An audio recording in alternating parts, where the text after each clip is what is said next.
नमस्कार मंडळी, मी अनिता तुम्हा सर्वांचं अगदी मनापासून स्वागत करते. सर्वात पहिले सर्वांना श्री स्वामी समर्थ.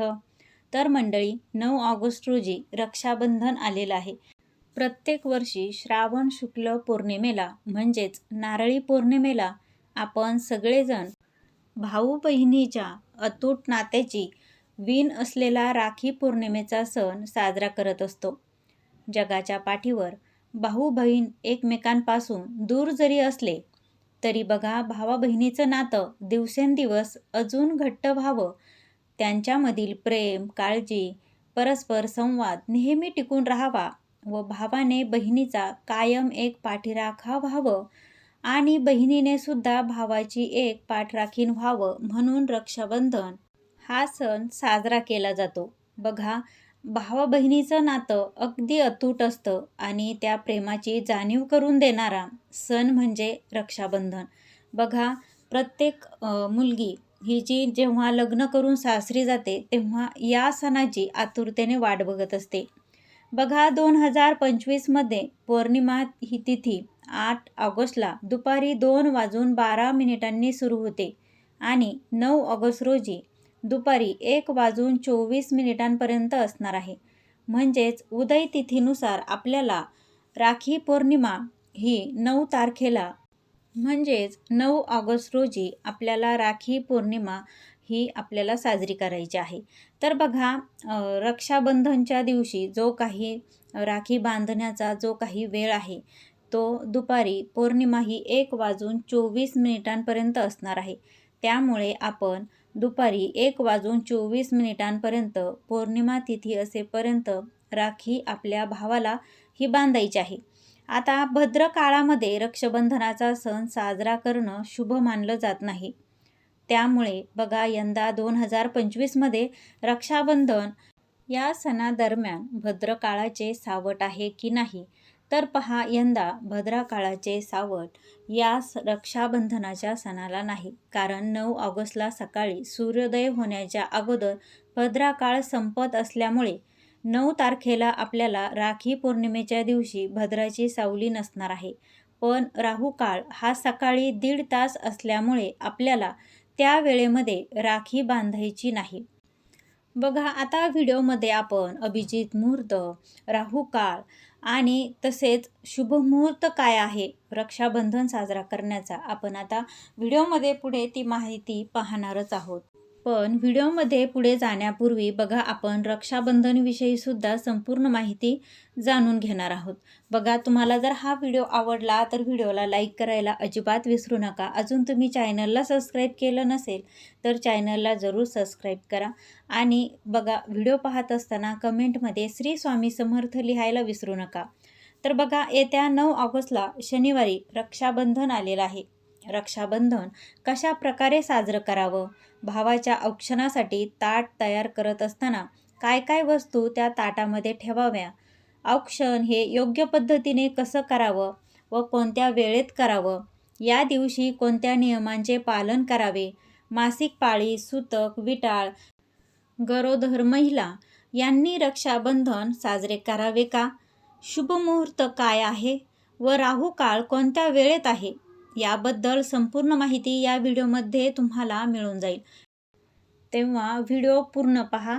तर बघा, सगळ्यात पहिले आपण रक्षाबंधनविषयी थोडक्यात माहिती जाणून घेऊयात.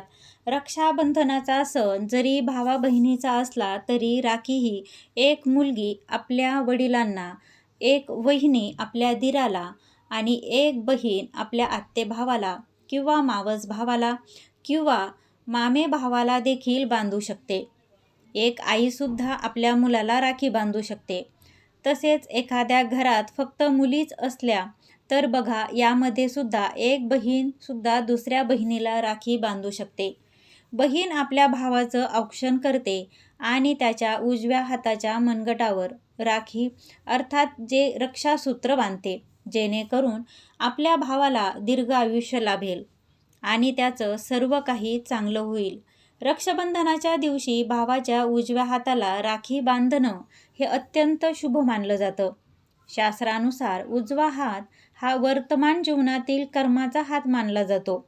यासोबतच देवपूजा सुद्धा उजव्या हाताने करावी अशी बघा आपल्या धर्मशास्त्रामध्ये मान्यता आहे.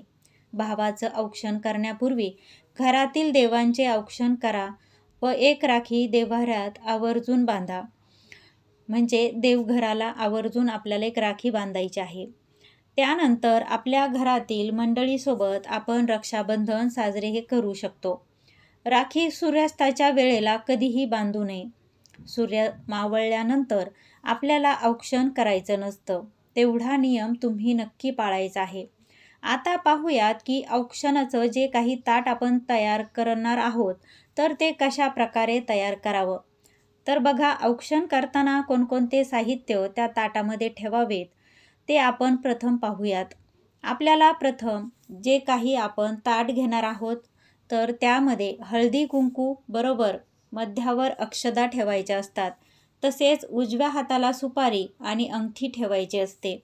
तसेच मध्येच निरंजन पेटवून ठेवायचं असतं आणि डाव्या हाताला कापूस व दुर्वा ठेवाव्यात. आणि आपण हे काही ताट तयार केलं आहे औक्षणासाठी, तर ते औक्षणाचे ताट खाली ठेवताना अगोदर थोडेसे तांदूळ आपल्याला खाली ठेवायचे आहेत आणि त्यानंतर त्या तांदळावरती आपल्याला जे काही औक्षणासाठी तयार केलेलं ताट हे ठेवायचं आहे.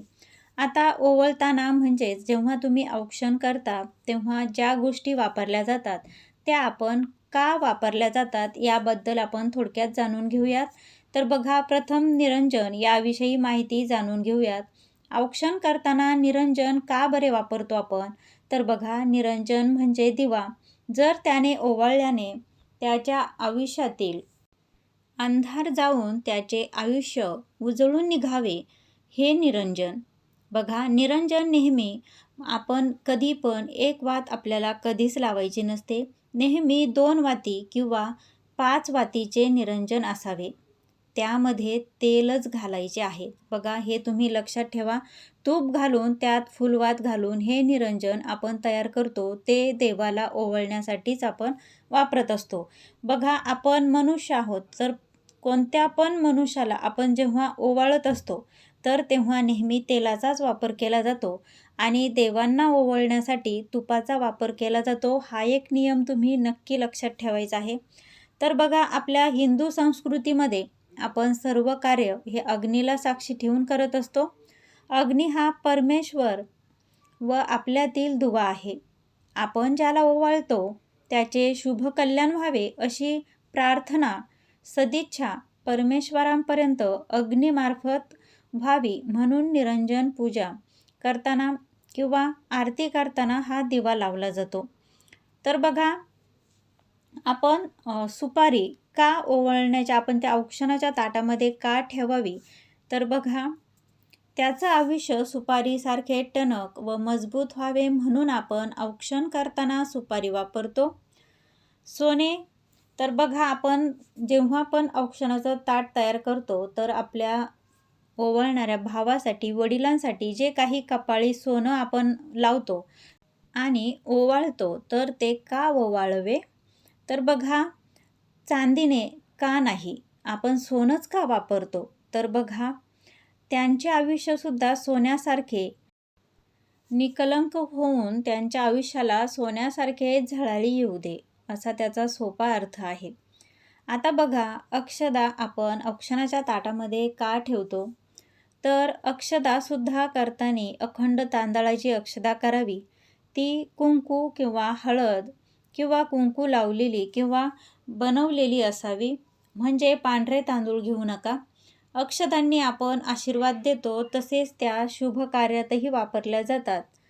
ओवाळून झाल्यानंतर शेवटी डोक्यावरती कापूस ठेवायचा, म्हणजे कापसासारखा म्हातारा हो, म्हणजेच कापसासारखे पांढरे केस होईपर्यंत तुला भरपूर आयुष्य मिळो, असा कापूस डोक्यावर ठेवण्याचा अर्थ आहे.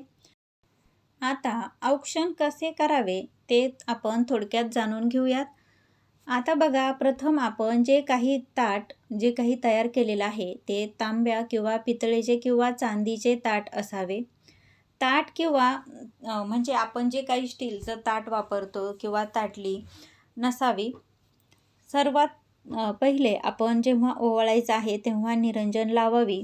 ओवाळताना पूर्व किंवा पश्चिम किंवा उत्तर दिशेला तोंड करून बसायचं आहे. ज्यांना ओवाळायचं त्यांनी पूर्वेला किंवा पश्चिम किंवा उत्तर दिशेला तोंड करून बसायचं आहे. फक्त दक्षिण दिशेला तोंड करून बसायचं नाही.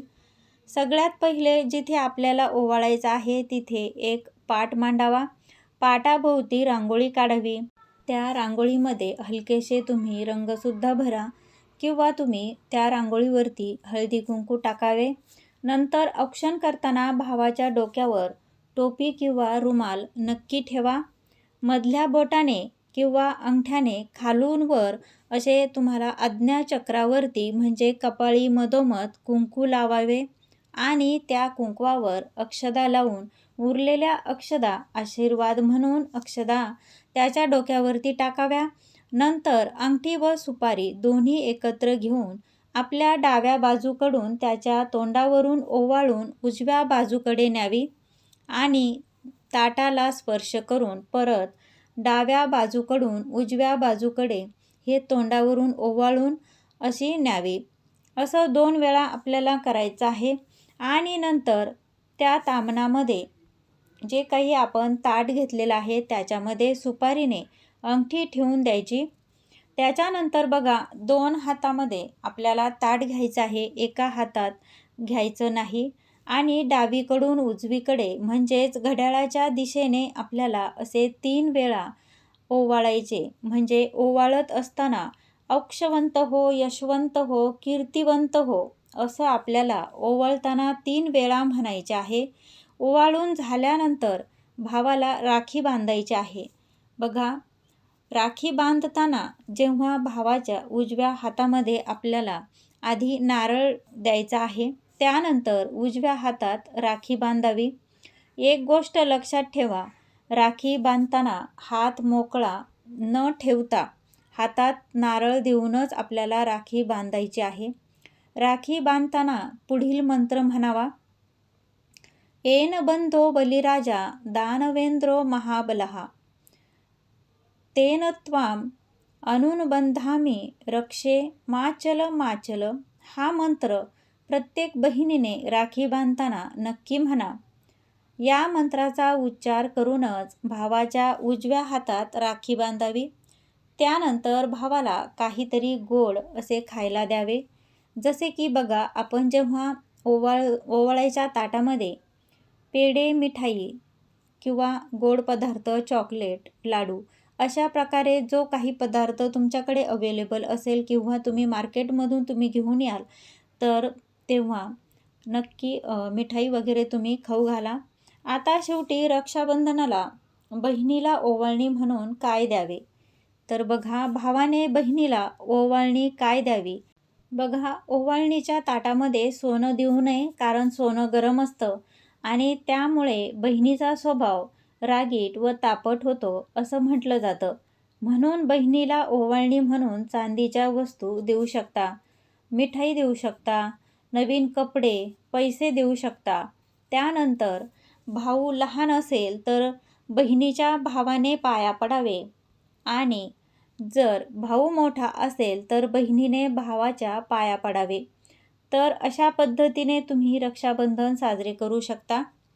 आता बघा, जर तुमच्या घरामध्ये स्वैरसूतक असेल तर तुम्ही रक्षाबंधन साजरं करू नका. पुढच्या वर्षी रक्षाबंधन येईल त्यावेळेस तुम्ही राखी बांधू शकता. त्याचबरोबर ज्यांना मासिक धर्म आहे अशा मुलींनी, अशा महिलांनी सुद्धा रक्षाबंधन साजरं करू नका, कारण ही एक पूजाच आहे. तसेच गर्भवती महिला की ज्या महिला प्रेग्नेंट आहे, गरोदर आहे, तर त्यासुद्धा राखी बांधू शकतात, रक्षाबंधन साजरं करू शकतात. त्यानंतर राखी आपण कशी बांधावी? राखी बांधताना तुम्ही पिवळ्या, हिरव्या किंवा इतर रंगाची राखी घेऊ शकता, परंतु राखी चुकूनही काळ्या रंगाची किंवा काळ्या धाग्याची घेऊ नये. लाल, पिवळा किंवा केशरी धागा असलेली अशी राखी घ्या. तसेच ती अर्थपूर्ण असावी, म्हणजेच त्या राखीवरती शुभचिन्ह वगैरे अशी असलेली घ्या. राखी तुटल्यास तिला त्या नाण्यासह झाडाखाली ठेवण्याचा सल्ला धर्मशास्त्रामध्ये देण्यात आलेला आहे. त्यानंतर बघा राखी बांधल्यानंतर ती कधी काढावी, तर रक्षाबंधनाच्या दिवशी बांधलेली राखी 24 तासानंतर तुम्ही काढली तरीसुद्धा चालते. त्याचप्रमाणे जन्माष्टमी सणाच्या दिवशी राखी काढली जाऊ शकते किंवा काही लोक जोपर्यंत राखी किंवा रक्षासूत्र स्वतःहून निघत नाही तोपर्यंत ती काढत नाही. आता जाणून घेऊया की राखी बांधण्याचा शुभ मुहूर्त काय आहे. तर बघा, भद्रकाळात किंवा राहू काळात केलेल्या कामामध्ये अनुचित घटना घडण्याची शक्यता असते. यामुळेच भद्रकाळात कोणतेही शुभ कार्य किंवा मंगल कार्य केलं जात नाही. बघा, यंदा नारळी पौर्णिमा ही 8 ऑगस्ट 2025 वार शुक्रवार या दिवशी दुपारी 2:12 सुरू होत आहे आणि 9 ऑगस्ट 2025 रोजी वार शनिवार या दिवशी दुपारी 1:24 संपत आहे. सूर्योदय तिथीनुसार 9 ऑगस्ट 2025 रोजी म्हणजेच वार शनिवार या दिवशी आपल्याला रक्षाबंधन हे साजरं करायचं आहे. बघा, 9 तारखेला ब्रह्ममुहूर्त या पहाटे 4:22 ते पहाटे 5:04 आहे. तर बघा, अभिजित मुहूर्त हा 9 तारखेला दुपारी 12:17 पासून ते दुपारी 12:53 आहे. 9 तारखेला राखी बांधण्याचा शुभ मुहूर्त हा पहाटे 5:35 पासून ते दुपारी 1:24 आहे. पण 9 तारखेला रक्षाबंधनाच्या दिवशी राहू काळ सुद्धा आहे. तर बघा, राहू काळ हा 9 तारखेला सकाळी 9 वाजता सुरू होत आहे आणि सकाळीच 10:30 वाजेपर्यंत म्हणजे 10:30 असणार आहे. त्यामुळे हा 1.5 तास सोडून तुम्ही 9 तारखेला सकाळी 5:30 पासून ते दुपारी 1:24 कधीही आपल्या भावाला राखी बांधू शकता. जर तुम्हाला पौर्णिमा तिथी संपण्याच्या अगोदरच भावाला राखी बांधायची असेल तर 9 तारखेला दुपारी 1:24 अगोदरच तुम्हाला बांधायची आहे. पण ही पौर्णिमा तिथी सूर्याने बघितलेली आहे आणि उदय तिथीनुसार आपण 9 तारखेला पौर्णिमा साजरी करणार आहोत.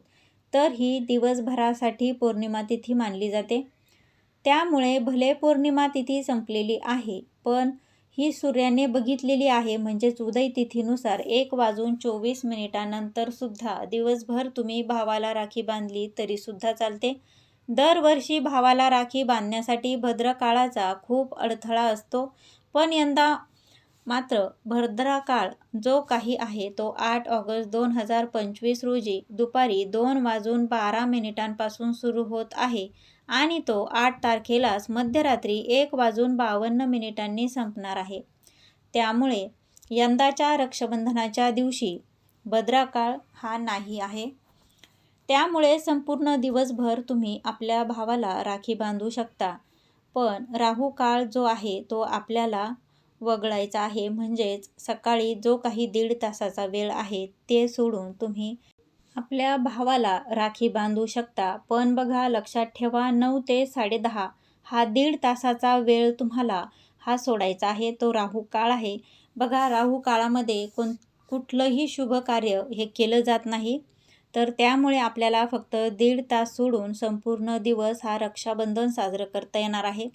तर आपण ह्या व्हिडिओच्या माध्यमातून रक्षाबंधनाच्या संदर्भातील संपूर्ण माहिती जाणून घेतली. तुम्हाला ही माहिती कशी वाटली हे मला कमेंटद्वारे नक्की कळवा. व्हिडिओ आवडल्यास व्हिडिओला लाईक करा, शेअर करा. अजूनपर्यंत तुम्ही चॅनलला सबस्क्राईब केलं नसेल तर चॅनलला सुद्धा जरूर सबस्क्राईब करा. भेटूया पुन्हा अशाच एका नवीन व्हिडिओसोबत. तोपर्यंत सर्वांना श्री स्वामी समर्थ.